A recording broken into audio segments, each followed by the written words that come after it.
मैं हूं आबिद हुसैन शेख, आपका खैर मकदम है 4 टीवी न्यूज़ कर्नाटक एक्सप्रेस में।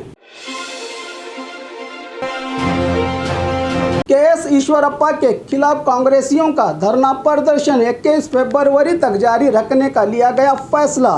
कांग्रेस विधायकों ने पूरी रात बिताई विधानसभा के अंदर रात बिताते हुए, जिसमें मंत्री केएस ईश्वरप्पा को बर्खास्त करने और उनके खिलाफ देशद्रोह का मामला दर्ज करने की मांग की गई।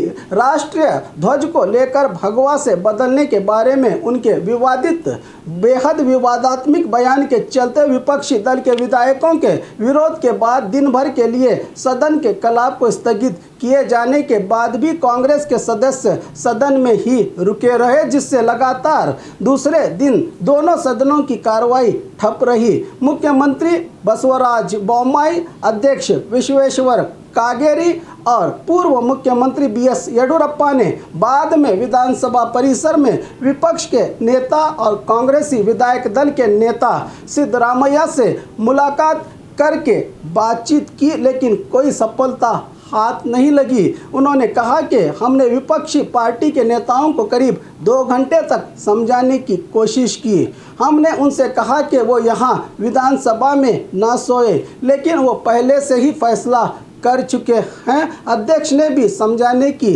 कोशिश की। हम अपनी तरफ से पूरी कोशिश में लगे हैं, लेकिन वो नहीं माने। हम करेंगे और करके ही रहेंगे, कह रही है विपक्ष। कल भी उन्हें समझाने की कोशिश की जाएगी, कहा येडियुरप्पा ने। आज भी दिन भर इसी को लेकर कलाप में हंगामा और हाई ड्रामा देखने को मिला। हिजाब मामला, तुमकुर में लेक्चरर ने दिया इस्तीफा। तुमकुरू के जैन पीयू कॉलेज में लेक्चरर के तौर पर काम करने वाली चांदनी नाज ने हिजाब की खातिर अपने पद से इस्तीफा दे दिया। उसके बाद अपना बयान जारी करते हुए कहा कि पिछले 3 सालों से मैं जैन कॉलेज में अपना कर्तव्य निभा रही थी, तब से अब तक कोई तकलीफ नहीं थी, लेकिन कल अचानक कॉलेज के प्रिंसिपल ने बुलाकर कहा कि हिजाब या कोई भी मजहब को दर्शाने वाले या जाहिर करने वाला लिबास पहनकर क्लासेस नहीं लिए जा सकते। इस तरह का आदेश आने की बात बताई प्रिंसिपल ने। मैं 3 साल से हिजाब पहनकर बच्चों को यहाँ पढ़ाते आई हूँ। अचानक इस बदलाव से मुझे बेहद अफसोस हुआ और मेरे स्वाभिमान को ठेस पहुँची है, इसीलिए मैंने इस्तीफ़ा दे दिया है, क्योंकि मुझे नौकरी से ज़्यादा मेरी इज्जत से प्यार है, कहा लेक्चरर चांदनी नाज ने। हिजाब और भगवा के बाद अब कुमकुम का मामला। बीजापुर जिला इंडी तालुका के सरकारी डिग्री कॉलेज में आज एक विद्यार्थी माथे पर कुमकुम लगाकर आने के कारण कॉलेज में दाखिले से इनकार किया गया, तो विद्यार्थी और कॉलेज लेक्चरर के बीच बहस छिड़ गई कि हिजाब और भगवा शॉल के मामले में माथे पर कुमकुम लगाने से क्या परेशानी है, क्योंकि कॉलेज में एंट्री नहीं दी जा रही। इस पर काफ़ी देर तक तू मैं देखने को मिला। लेक्चरर संगमेश गौड़ा और विद्यार्थी गंगाधर के बीच कुछ देर के लिए तनाव का माहौल रहा। मौके पर रही पुलिस और कॉलेज वालों ने स्टूडेंट को तसल्ली और समझाकर क्लासरूम में भेज दिया।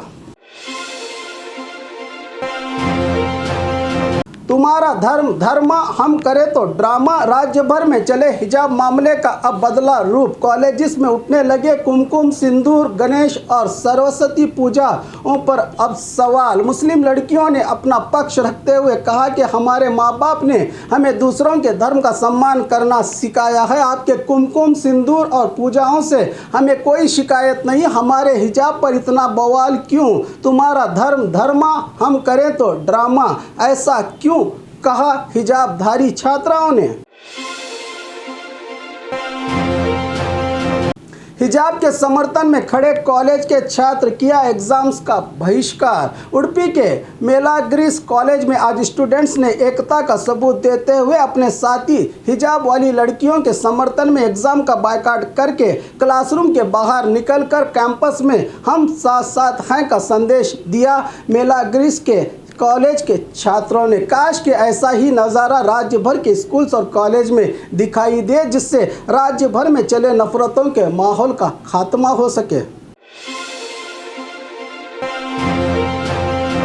सिद्धरामैया को देखकर यत्नाल की बोलती बंद। हमेशा अपने विवादित बयानों से चर्चा में रहने वाले बीजापुर सिटी एमएलए बसनगौड़ा पाटिल यत्नाल विधानसभा के बाहर मीडिया के सामने बयान दे रहे थे कि कांग्रेसी नेता पाकिस्तान के एजेंट हैं, देशद्रोही काम कर रहे हैं। इतना कहना था कि विधानसभा के मेन गेट से सिद्धरामैया को आते देखकर बोलती बंद हो गई यत्नाल की और अपना बयान रोककर वहां से निकल पड़े यत्नाल। इस पर आप क्या कहेंगे?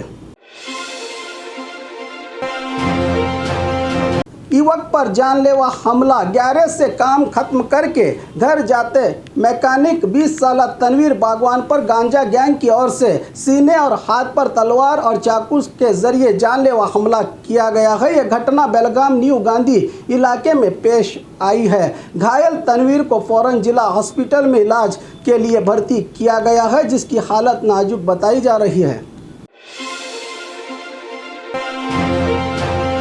बाबा साहब अंबेडकर जी की फोटो निकालने के आरोप में जज का ट्रांसफर। 26 जनवरी गणतंत्र दिवस के मौके पर संविधान रचयिता डॉक्टर बाबा साहब अंबेडकर जी की तस्वीर हटाने के इल्जाम में हाईकोर्ट के ऑर्डर पर registrar general T G. Shiv Shankar Gowda ने रायचूर जिला और सत्र न्यायालय के जज मल्लिकार्जुन गौड़ा के ट्रांसफर ऑर्डर का नोटिस जारी किया है, जिससे अब जज के खिलाफ उठ रही आवाज़ों को रोकने में मदद मिलेगी। शायद इस घटना के बाद राज्य भर में जज के खिलाफ गुस्सा और मुजाहरे देखने को मिले थे। आखिरकार जनता के सख्त रवैये को देखकर यह फैसला लिया गया है हाईकोर्ट की ओर से।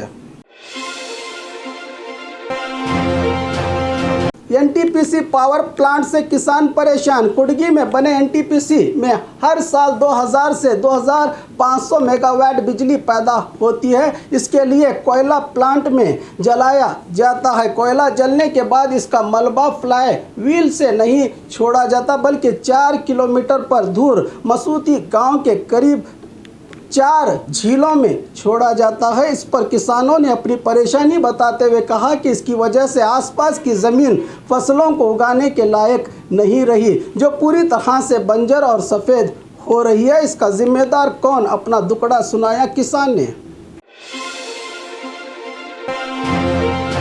यादगीर हाईकोर्ट के आदेश का उल्लंघन करते हुए हेडमास्टर ने स्टूडेंट्स को क्लासरूम में आने से रोका। ये जानते हुए भी कि हाईकोर्ट का आदेश सीडीसी यानी कॉलेज डेवलपमेंट कमेटी के लिए जारी किया गया है, इसके बावजूद गुरमिटकल गांव में हाई स्कूल के हेडमास्टर हनुमंत ने गलत इन्फॉर्मेशन देते हुए स्टूडेंट्स को स्कूल में आने से रोका और कहा कि कोर्ट का आदेश है, इसलिए हिजाब उतार कर आए या घर चली जाएं। रियासती हुकूमत ड्रेस कोड को फौरन वापस ले, सिद्धरामैया और डीके शिव कुमार ने दिया मशवरा।